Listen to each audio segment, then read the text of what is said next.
Good day mga kalakwatsa, Jesse po, ang inyong Senyor Lakwatsero at welcome sa pinakabagong episode dito sa ating channel. And for this episode mga kalakwatsa, level up ang ating pamamasyal dahil dadalhin namin kayo sa magandang probinsya ng Isla del Fuego o ang magandang isla ng Siquijor. Ang Mystic Island ng Siquijor ay isang small but enchanting province sa Central Visayas known for its healing traditions, mystical folklore at peaceful atmosphere. Papasyalan natin ang mga pristine white sand beaches and stunning waterfalls na perfect para sa nature lovers at adventurers. Kaya samahan nyo kami as we fully explore Siquijor and let's see what this beautiful island has to offer. At sa later part ng ating video, abangan nyo yung mga important things to consider na pwede namin ma-share sa inyo na pwede nyong maging guide ko ang Siquijor kung ba'y mako-consider nyo as your next travel destination at sa inyong travel bucket list.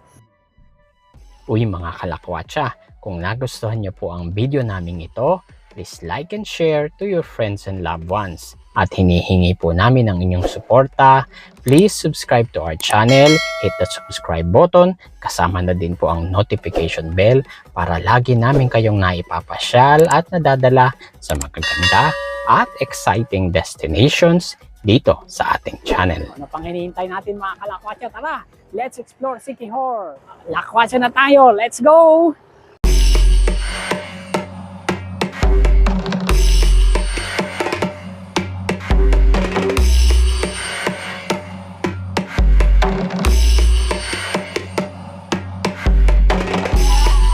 Magandang araw sa inyong lahat mga kalakwatsa.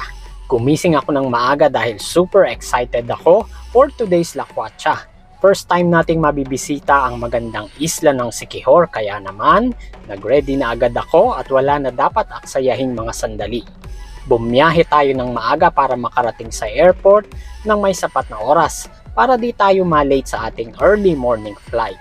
Cebu Pacific ang ating napiling flight carrier at mula Manila, it will take us about 1 hour and 35 minutes. Very smooth ang flight at di naman nakakainip bago natin marating ang magandang city of Dumaguete. Dito sa Dumaguete City, ang starting point natin papunta sa isla ng Siquijor. Sa labas ng airport, madami ng mga tricycle na masasakyan. 15 to 20 minutes na biyahe at mararating nyo na ang ticketing office ng mga fast-craft ferries o RoRo na masasakyan papunta sa isla ng Siquijor. After makabili ng ticket, proceed na kayo sa Dumaguete Port. Walking distance lang mula sa ticketing office. Madadaanan nyo along the way ang Dumaguete City Esplanade. Uy, magpa-picture kayo dyan sa tapat ng Dumaguete City Port entrance para may pang-IG kayo na welcome to Dumaguete. O, diba? Sa second floor ng port, marami kayong makakainan na perfect sa mga di pa nagbre-breakfast kagaya namin. Ilang minuto lang, eto na at boarding time na. May seat number naman sa loob ng Fastcraft, swabe lang ang biyahe at di naman maalon during our trip. 45 minutes ang travel time kung Fastcraft ferry ang masasakyan ninyo. At ito na, ang trending na blue water sa Siquijor Port ay sasalubong na sa inyo. O dapat may shot kayo dyan sa Welcome to Siquijor sign ng Siquijor Port. Walking distance lang mula sa Siquijor Port, welcome to our first stop, ang St. Francis of Assisi Church. Ito yung may malaking sign na Welcome to Siquijor. Very fitting na ito ang una nating puntahan para magpasalamat sa isang safe and hassle-free na biyahe. Ito ay isang historical landmark sa Siquijor na itinayo noong 1783, gawa sa coral stones at may simpleng colonial era architecture na nagpapakita ng rich cultural at spiritual heritage ng isla. Sa tapat ng simbahan, madami na kayong masasakyang mga electric tricycle. After magkasundo sa presyo, nagpahatid na kami kay Bernie sa ating second destination, ang I Love Siquijor sign. Isang popular at must-visit spot at perfect backdrop para sa mga tourists na gustong kumuha ng souvenir photo at ipakita ang kanilang pagmamahal sa isla. Ang sign ay simbolo ng warm welcome at pride ng Siquijor at ang mga bisita ay bahagi na ng Mystical Island Community. Third destination natin ay ang Lazy Lizard Hostel. ito ang napili nating accommodation for our first 2 days dito sa isla. A relaxing hostel in the middle of the woods. Panoorin nyo po ang aming vlog na ginawa kung bakit ito ang napili naming accommodation dito sa Siquijor. After maayos ang aming mga gamit sa tulong din ng Lazy Lizard Hostel, nakapag-rent kami ng motorcycle. Ito kasi ang most convenient at practical at mabilis na paraan para malibot ang tourist spots na ipinagmamalaki ng Siquijor. Our fourth destination mga kalakwatsa, welcome to Old Enchanted Balete Tree, located po dito sa Campalanas sa bayan ng Lassi. Isang 400-year-old natural wonder at isa sa most visited places sa Siquijor dahil sa mystical folklore nito. Pinaniniwalaan na tirahan ito ng mga diwata at iba pang mythical creatures, kaya naman may kakaiba itong aura at spiritual significance para sa mga lokal. Mayroon ding cold spring na umaagos sa paanan ng Balete at bumubuo ng pool kung saan pwede kang mag-fish pa. Isang relaxing at unique na experience para sa mga bisita. Ang Balete Bistro ay nasa second floor, isang restaurant na nag-o-offer ng masasarap na pagkain. Dito na kami inabutan ng lunchtime kaya kumain na din kami. Perfect ito para makapag-recharge at para may energy ulit tayo sa mga susunod nating destinations. Sa ground floor naman, located ang mga souvenir shops na nagbebenta ng bracelets, rep magnets, keychains, at marami pang iba, perfect na pasalubong items. Hindi ko pinalampas ang pagkakataon na makabili ng mga cute voodoo doll keychains na ito dahil papunta pa lang ng Siquijor ay looking forward na akong makabili nito. Welcome to our fifth destination mga kalakwatsa, ang Lassi Church and Lassi Convent, few minutes drive mula sa Old Balete Tree. Ang Lassi Church o San Isidro Labrador Parish Church ay isa sa most beautiful at historical churches sa Siquijor na ginawa sa neo-classical style gamit ang coral stones at hardwood. Kahanga-hanga ang ganda nito. Katabi nito ang Lassi Convent na nagdadagdag sa historical at cultural value ng lugar. Dahil sa ganda at significance nito, ang simbahan at kumbento ay na-declare bilang national cultural treasure ng Pilipinas. Across the street ay matatanaw nyo na ang Lassi Convent. Ang Lassi Convent o San Isidro Labrador Convent ay sikat bilang pinakamalaki at isa sa pinakalumang konbento sa buong Asya na itinayo noong 1887. Gamit ang mga matitibay na coral stones at hardwood, nagsisilbi itong testamento ng Spanish colonial architecture at ng malalim na relihiyosong kasaysayan ng isla. Sa second floor ng kumbento makikita ang museum na nagpapakita ng mga religious artifacts na sumisimbolo sa malalim na pananampalataya ng Siquijor at nagpapakita ng malaking halaga nito sa kultura at kasaysayan ng Pilipinas.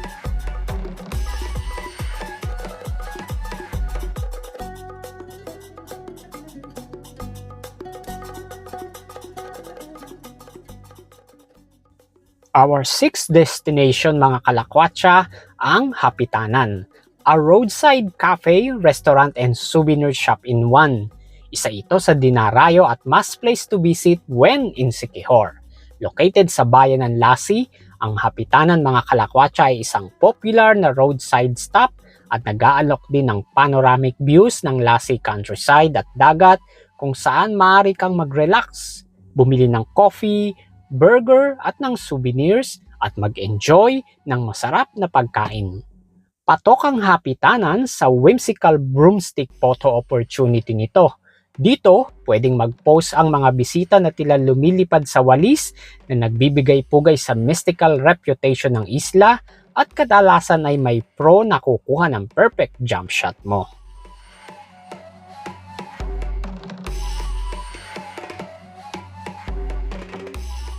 On the way, pabalik sa Lazy Lizard accommodation, may nadaanan kaming public swimming pool na may fresh at spring water na dumadaloy dito.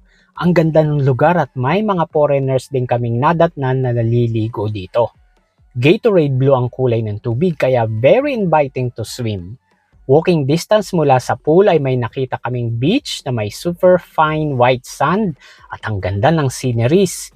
Very relaxing ang vibe dahil halos kami lang ang tao na namamasyal during our visit. Perfect ang spot na ito para makapagpahinga dahil sa maghapon naming paglilibot sa isla ng Siquijor. Hindi namin pinalagpas ang chance na makapag-stroll sa beach area at ma-appreciate ang ganda ng karagatan na nakapaligid sa isla ng Siquijor. O eto na talaga, totoo na ito, pabalik na kami. Tapos na kaming magmarites sa beach area. Pagod pero masaya dahil first day pa lang ay ang dami na naming napasyalan. Sulit agad ang first day namin dito sa isla ng Siquijor. Halos madilim na nang makabalik kami sa Lazy Lizard Hostel, ang ating chosen accommodation for the night. During our dinner, we decided to have some bonding moments at para pag-usapan ang aming itineraries for our second day dito sa isla. Nagpahinga lang sandali, then nag-freshen up at natulog na kami para ready kami for our second day adventure.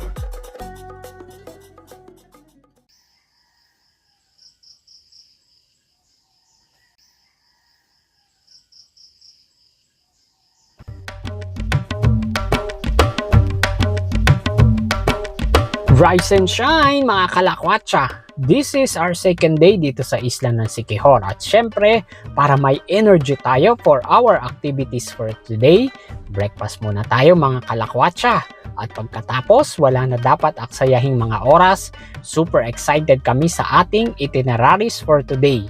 Papasyalan kasi natin ang ilan sa magagandang waterfalls dito sa Siquijor. Our first waterfalls ay ang Cambugahay Falls.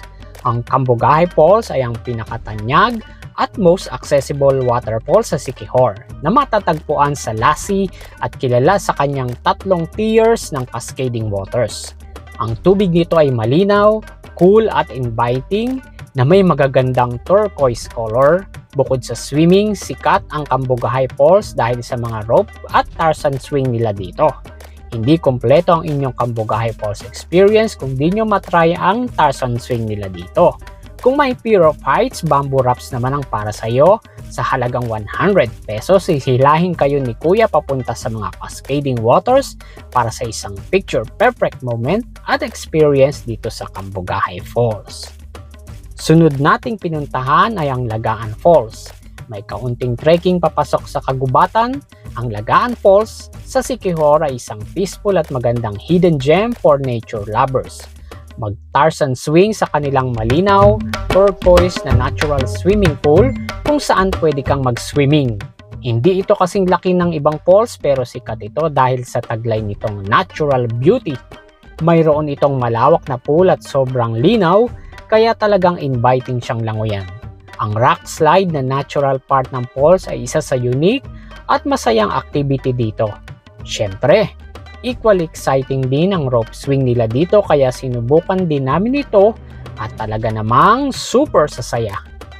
Ang ambience dito ay napaka-peaceful at serene, napapalibutan ng lunti ang halaman kaya talagang perfect escape ito mula sa city life.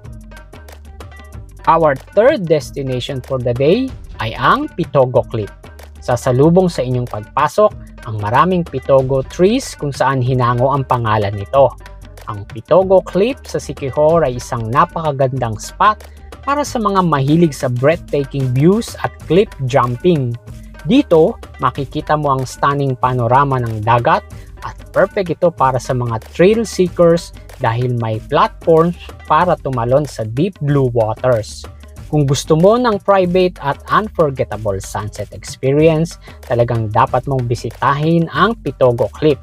Kung carry mo ang heights, you can try to have a drone shot at picture habang nasa gilid ng cliff para sa isang cinematic video at IG-worthy pictures kasama si Kuyang videographer. Don't forget magbigay ng tip ha at ingat sa paglapit sa cliff para malayo sa disgrasya.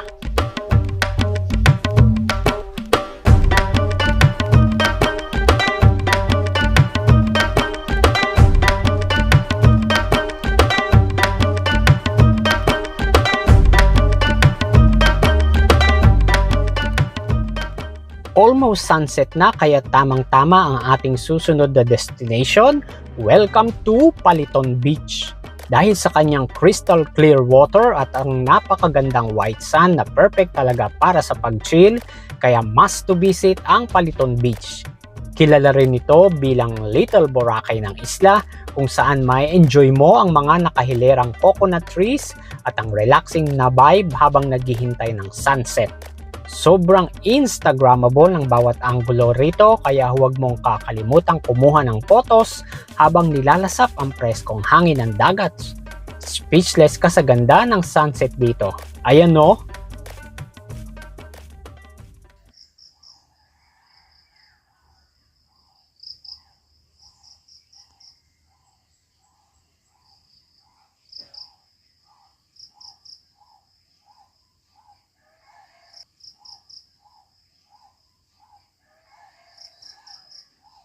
Good morning mga kalakwatsa. It's a brand new day, a brand new hope, a brand new beginning, and we thank the Lord for all of this. Yes, it's our third day mga kalakwatsa dito sa isla ng Siquijor at muli gumising kami ng maaga para dito na kami makapag-breakfast sa Bo Cafe or Bukid Cafe. Ang Bo Cafe ay isang sikat na hilltop cafe sa San Juan, Siquijor na dinadayo dahil sa panoramic view nito ng mga bundok at dagat. Perfect itong tambayan para mag-relax sa kanilang mga hammock at swings habang humihigop ng mainit na kape o kumakain ng kanilang masarap na empanada.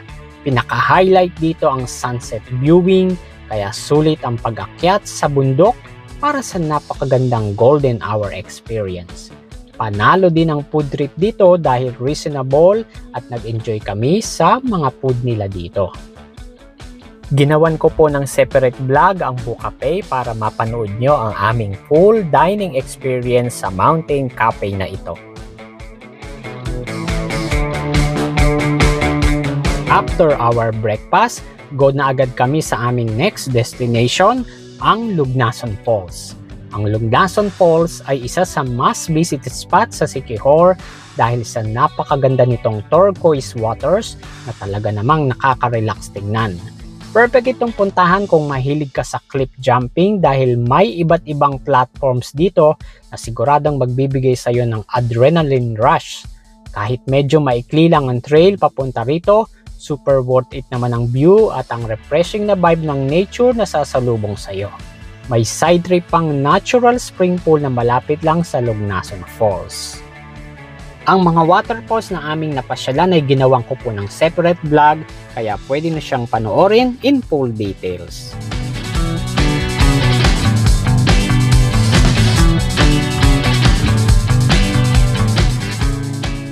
And for our third day accommodation dito sa Siquijor, welcome mga kalakwatsa dito sa Swakihan Guest House.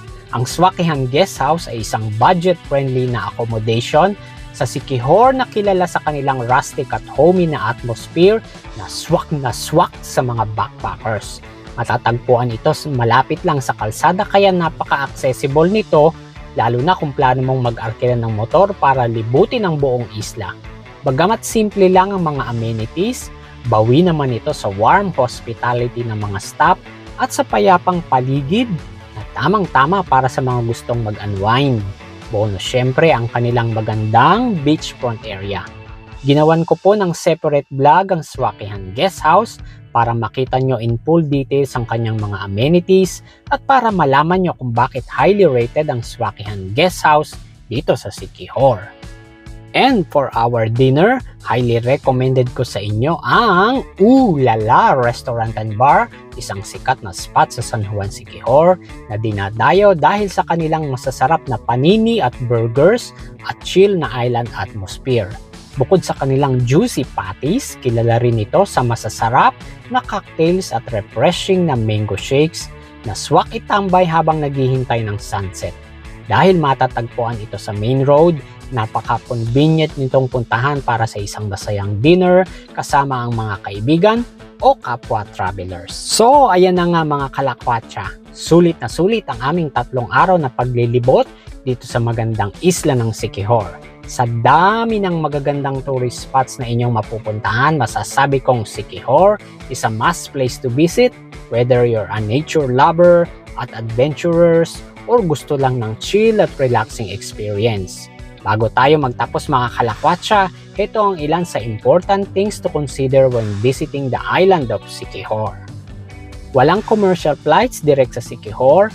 Most travelers take a ferry from Dumaguete, pinakamabilis around 45 minutes to 1 hour, or from Bohol or Cebu. The best way to explore is by renting a motorbike, around 300 pesos to 500 per day. Kung hindi ka marunong magmotor, you can hire a tricycle tour for a fixed rate. In our case, we paid 1,500 pesos per day. Dry season is the best time to visit. Ito yung November to May. Ito ang pinakamagandang timing para ma-enjoy ang beaches at waterfalls. Kung Holy Week, sobrang sikat ang Siquijor tuwing mahal na araw dahil sa Healing Festival. Expect crowds during this time, so book your accommodation early. Limited lang ang ATM sa Siquijor, mostly sa Larena at Siquijor Town proper, kaya magdala ng sapat na cash bago tumawid ng isla. Maraming establishments kagaya ng restaurants at hostels ang hindi tumatanggap ng card o GCash, lalo na sa mga remote areas. Medyo spotty ang signal ng Globe at Smart sa ilang parts ng isla, lalo na sa loob ng mga resort na malalayo sa bayan. Don't expect high-speed internet everywhere. Perfect ito kung gusto mo lang talaga mag-digital detox. Uy mga kalakwatsa, kung nagustuhan niyo po ang video naming ito, please like and share to your friends and loved ones. Any reaction po and questions with regards to this video, pakilagay niyo po dyan sa comment sections. At hinihingi po namin ang inyong suporta. Please subscribe to our channel, hit the subscribe button, kasama na din po ang notification bell para lagi namin kayong naipapasyal at nadadala sa magaganda at exciting destinations dito sa ating channel. Uy, siya nga pala mga kalakwatsa, for regular updates, iniimbitahan po namin kayo to follow us sa aming other social media accounts, kagaya po sa Facebook, Instagram, at sa TikTok. Kita-kits! Maraming salamat po sa inyong lahat mga kalakwatsa sa inyong pong pagtutok at panunood, at hanggang sa susunod po nating paglalakwatsa at pamamasyal, sama po uli kayo. Bye-bye for now. God bless you all.